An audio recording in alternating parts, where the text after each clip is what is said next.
On Saturday, April 3rd, the terrorist-linked Islamic center Dar al-Hijrah in the Washington, D.C. suburbs will hold their annual fundraising banquet.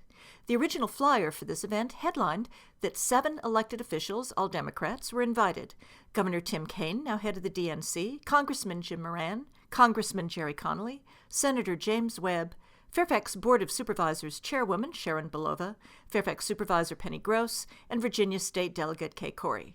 We thought that those elected officials would not want their names associated with Dar al-Hijrah, long known as an al-Qaeda-linked Islamic center.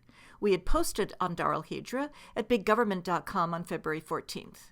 So on February 17th, we mailed and faxed a letter to each of the 7 elected officials, alerting them to the invitation and asking them if they'd remove their names as invitees. Within a few days, Senator James Webb and State Delegate Kay Corey's names were removed from the invitation. Their offices refused to comment, but the removal of the names did follow receipt of our faxes, letters, and phone calls.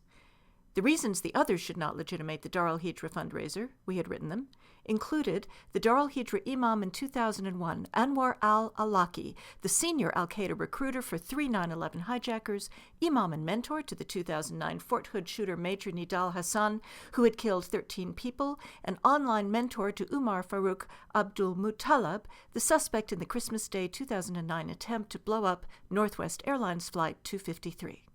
Yet, after multiple letters, faxes, emails, and phone calls alerting their offices to the invitation listing their names, as of Sunday, March 28, 2010, Congressman Connolly and Moran, Governor Kaine, Chairwoman Belova, and Supervisor Gross have all chosen to keep their names on the invitation. So, if these 5 officials do attend the dinner they have helped publicize now for over a month, here's some background on their jihadist host, the current imam at Dar al-Hijrah, Sheikh el-Sayed, taken word for word from the letters they were mailed and then faxed again. On February 17th, we mailed this information on Imam el-Sayed to Congressman Jerry Connolly and the others. Mr. el-Sayed, the current imam and a dual citizen of Egypt and the U.S., openly supports the terrorist organization Hamas, including their doctrine advocating the destruction of Israel.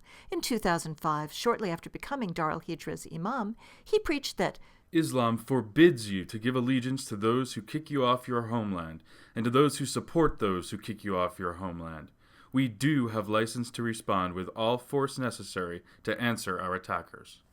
And on February 17th, Congressman Jim Moran's letter, like all the others, told him this information on Imam el-Sayed. According to video available online at the Investigative Project on Terrorism, in 2002 at a conference sponsored by the Muslim American Society, Mr. el-Sayed stated, translated from the Arabic, and about the subject unfairly named suicide bombers, homicide bombers, or murderers or killers, our answer to this issue is simple.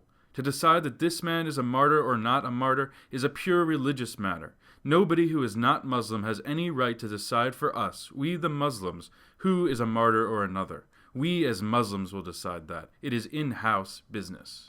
And the letter we sent, same day, to former Governor Tim Kaine, now chairman of the Democratic National Committee, told him, as well as the others, this quote from Imam el-Sayed. The Islamic scholars said, whenever there is an attack on an Islamic state or occupation, or the honor of the Muslims has been violated, the jihad is a must for everyone, a child, a lady, and a man.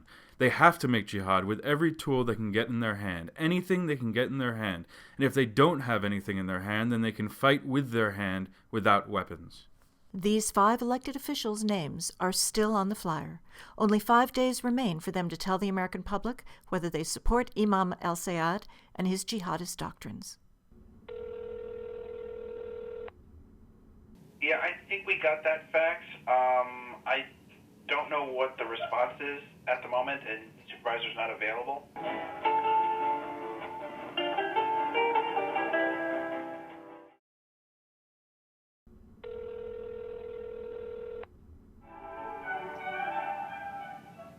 Thank you for holding. I think that the chairman's policy director, Jason Tipton, had been working on this. Okay.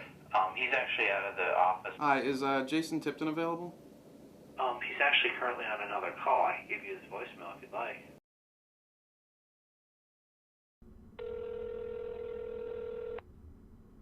Democratic National Committee. Chairman's office. You need the chairman's secretary. Hang on a second. Democratic National Committee. Chairman's office.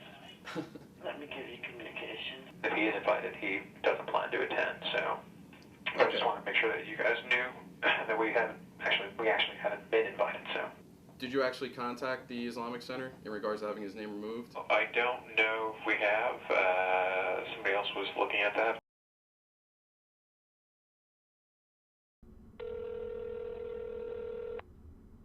Hi, you've reached the voicemail box of Emily Blout, Press Secretary for Congressman Jim Moran. I'm not able to take your call right now.